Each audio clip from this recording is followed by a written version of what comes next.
Today in class, we're going to talk about Reconstruction, what it is, how it started, and the short and long term effects of Reconstruction.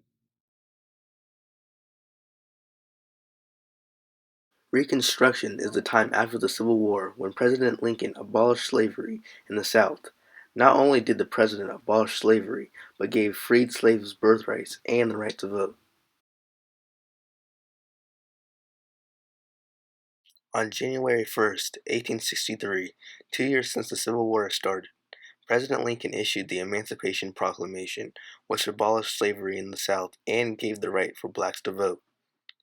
Even though the Emancipation Proclamation was issued, the war still lasted officially for another 2 years. After the war has ended and slavery has been abolished, President Lincoln issued a plan to restore the Union. At the start, Lincoln pulled out all the troops from the South and created new laws that helped the former slaves.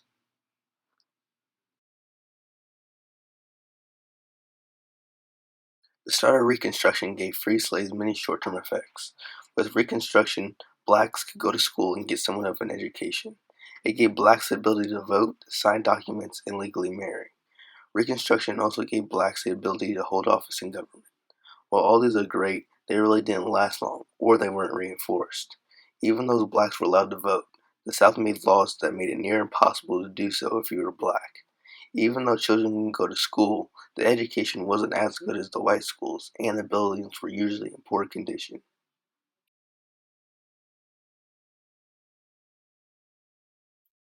With many short-term effects of Reconstruction, there are some long-term effects as well.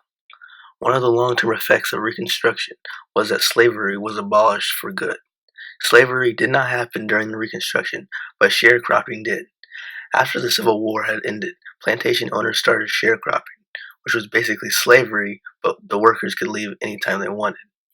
With Reconstruction also came the birth of the KKK.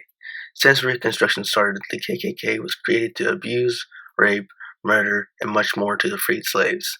The KKK took advantage of the lack of enforcement of the laws and used that to their advantage. In conclusion, Reconstruction was the government's attempt to not only get the South back in the Union, but also give blacks more rights. Reconstruction succeeded in getting the South back into the Union, but ultimately failed at trying to give blacks more rights at the moment. Wake me up! Wake me